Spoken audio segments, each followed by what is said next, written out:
আসসালামু আলাইকুম রহমতুল্লাহি ওবরকাতুহ। সম্মানিত দর্শক, আপনারা সবাই জানেন বহুল প্রতীক্ষিত আলোচিত ত্রয়োদশ জাতীয় সংসদ নির্বাচনের তফসিল ঘোষণা করা হয়েছে। এখনকার যে তফসিল সে অনুযায়ী নির্বাচনের যে রোডম্যাপ, সেক্ষেত্রে 2025 সনের ডিসেম্বর মাসের 29 তারিখে সেই নির্বাচনে যারা মনোনয়নপত্র দাখিল করবেন সেই দাখিল করার শেষ সময়। এরপর মনোনয়ন যাচাই বাছাই, তারপর মনোনয়ন প্রত্যাহার, এটার একটা সময়সীমা দেওয়া আছে। তারপর মনোনয়ন প্রত্যাহার পর প্রতীক বরাদ্দ, এবং প্রতীক বরাদ্দের পরে নির্বাচনের প্রচারণা শুরু হবে। আর নির্বাচন প্রচারণা করতে করতে নির্বাচনের ঠিক 2 দিন আগে সকল প্রচারণা বন্ধ হয়ে যাবে। তারপর ভোট হবে, এবং সেই ভোট কত তারিখ হবে সেটা ঘোষণা করা আছে এইটার তফসিলে। আজকের দিন পর্যন্ত খবর, মানে আমি এই ভিডিওটি করছি 24 তারিখ রাত।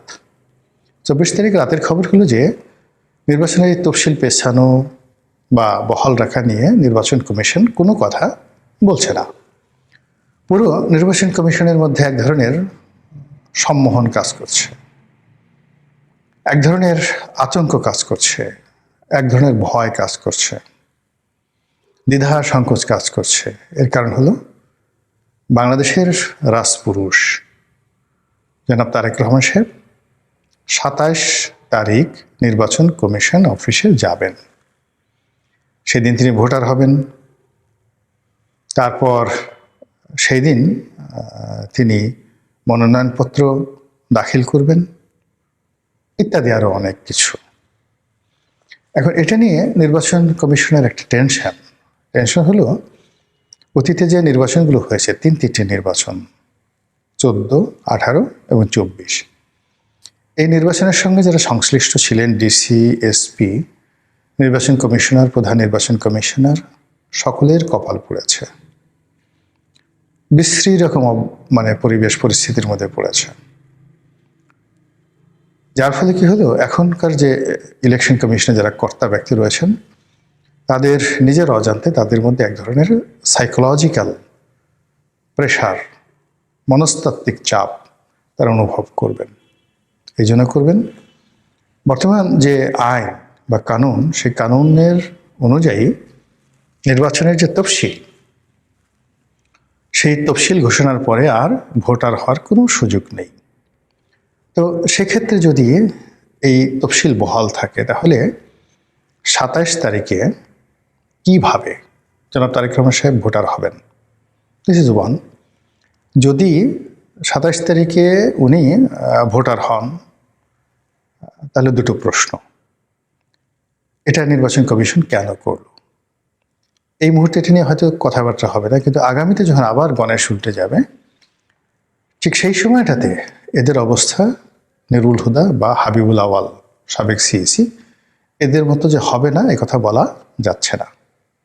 ফলে এটা নিয়ে তারা একটা মনস্তাত্ত্বিক সমস্যার মধ্যে আছে।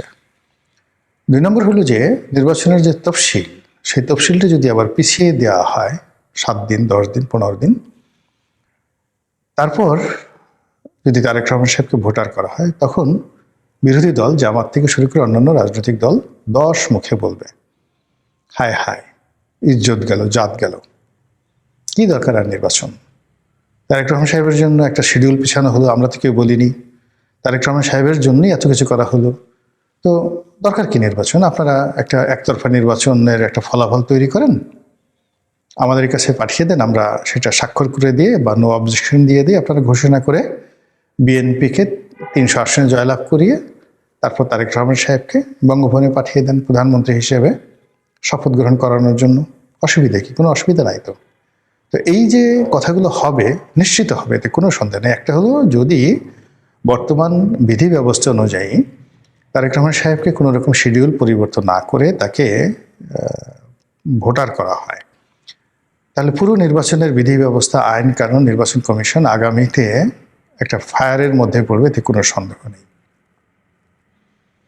দুই নম্বর হলো যে নির্বাচন কমিশনকে যদি তারেক রহমান সাহেবকে ভোটার করতে গিয়ে তার শিডিউল চেঞ্জ করতে হয়, তাহলেও কিন্তু ওই যে যেটি বললাম, তারা ঠাট্টা মশকরা টিটকারি থেকে শুরু করে মানে যেটাকে বলা হয় সাইবার বুলিং, সেই সাইবার বুলিংয়ের মধ্যে সবাই পড়ে যাবে এবং তাদের নিরপেক্ষতা নিয়ে, সততা নিয়ে, দক্ষতা নিয়ে নানা রকম টিটকারি টিপ্পনি কাটা হবে। তো এই বিষয়টা নিয়ে তারা এতটা চিন্তিত যে নির্বাচনের যে তফসিল, এই তফসিল নিয়ে কী করা উচিত ইন অ্যাডভান্স তারা কিছুই বলতে পারছেন না। ইতিমধ্যে এনসিপির যারা নেতৃবৃন্দ তারা দেখা করেছেন, তাদের মধ্যে নাসিরউদ্দিন পাটোয়ারি তিনি বলার চেষ্টা করেছেন যে আমরা সার্বিক পরিস্থিতি বিবেচনা করে তফসিল পিছানোর কথা বলেছি। সেখানে নির্বাচনের অন্যান্য যে সকল ডেট, বিশেষ করে যেদিন নির্বাচন অনুষ্ঠানের কথা বলা হয়েছে সেটা অপরিবর্তিত রেখে তফসিলের যে অন্যান্য শিডিউলগুলো আছে সেগুলো পেছানো যেতে পারে। তো যদি এই ধরনের কোনো কথাবার্তা বলার আগে নির্বাচন কমিশন যে কোনো একটা ঘটনা, যেমন হাদির ঘটনা যখন ঘটলো, ঠিক সেই সময়টাতে যদি তারা স্মার্টলি নির্বাচনের তফসিলটা 15 দিন পিছিয়ে দিত, তাহলে কিন্তু আজকের এই দিনের মতো এরকম সমস্যা হতো না। এটা হলো রিয়ালিটি। কিন্তু সেটা নির্বাচন কমিশন করতে পারেনি। আবার এই যে আমি যে দুটো সমস্যার কথা বললাম জনাব তারেক রহমান সাহেবকে কেন্দ্র করে, এর বাইরে আরেকটি খুব স্পর্শকাতর অবস্থা রয়েছে। সেটা হলো বেগম জিয়ার সুস্থতা অসুস্থতা। তিনি আসলে হাসপাতালে কেমন আছেন, এই জিনিসগুলো বিএনপির পক্ষ থেকে যা কিছু বলা হচ্ছে, ডক্টর জাহিদ যা কিছু বলছেন, কেউ বিশ্বাস করছেন না। আমি নিজেও এই ব্যাপারে কোনো কিছু বলবো না। জনাব তারেক রহমান সাহেবের আশা, তার সঙ্গে দেখা করা, এবং 2-4টি পত্রিকায় এসছে যে তারেক রহমান সাহেবের আশার সংবাদ পেয়ে বেগম জিয়া সন্তোষ প্রকাশ করেছেন। এই বিষয়গুলো জনমনে স্বস্তি দিচ্ছে না, কেউ বিশ্বাস করছে না। হাদি যখন গুলিবিদ্ধ হলেন, ঢাকা মেডিকেল থেকে যখন তাকে এভার কেয়ারে ট্রান্সফার করা হলো, তখন সবাই ধরে নিল যে হাদি মারা গেছেন। মূলত একটি বিরূপ পরিস্থিতি এড়ানোর জন্য এভার কেয়ারে রাখা হয়েছে, অ্যাজ বিকজ যে সেখানে এসএসএফ রয়েছে, এবং সেই অবস্থাতে মানুষের সেন্টিমেন্টটিকে আরও লিঙ্গারিং করার জন্য তাকে সিঙ্গাপুরে পাঠানো হয়েছে। কিন্তু হাদি ঢাকা মেডিকেলে যে অবস্থাতে ছিলেন, হি ওয়াজ ক্লিনিক্যালি ডেড। এটা তার যারা মস্তিষ্কের অপারেশন করেছেন তারাই প্রথম দিকে বলেছেন। কিন্তু এটা নিয়ে যে গেম হয়েছে, রিমিক্স হয়েছে, তো ওই রকম মানে পলিটিক্যাল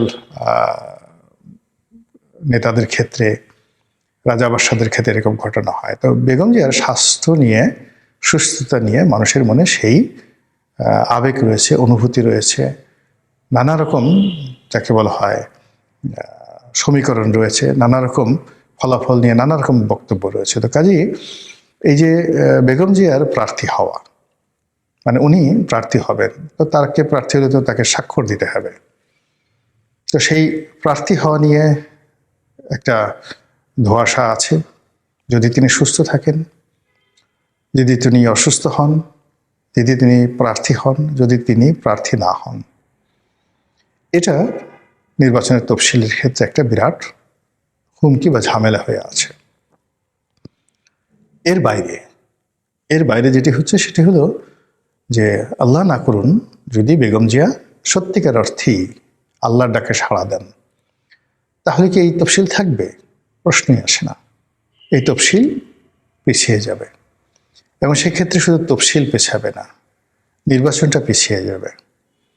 এবং যারা এখন ক্যালকুলেশনই করতে পারছে না, তারা হয়তো ভাবতেই পারছেন না যে বেগম জিয়ার অনুপস্থিতি আর তারেক রহমান সাহেবের 17 বছর পর বাংলাদেশের প্রত্যাবর্তন, এই দুটোর রসায়ন কেউ মিলাতে পারবেন না।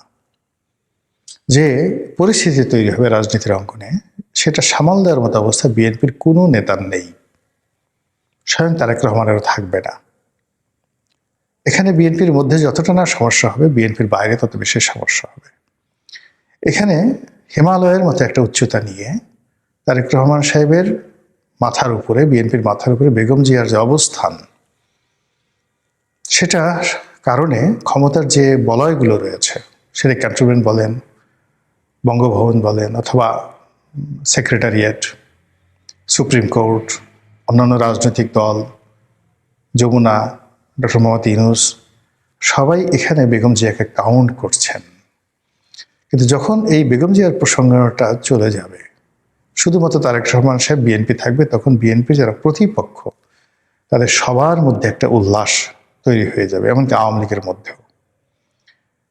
সেটা যদি হয়, আল্লাহ মাফ করুক, পুরো এখন যে ধরনের রাজনীতির হিসাব রয়েছে, সব হিসাব এলোমেলো হয়ে যাবে।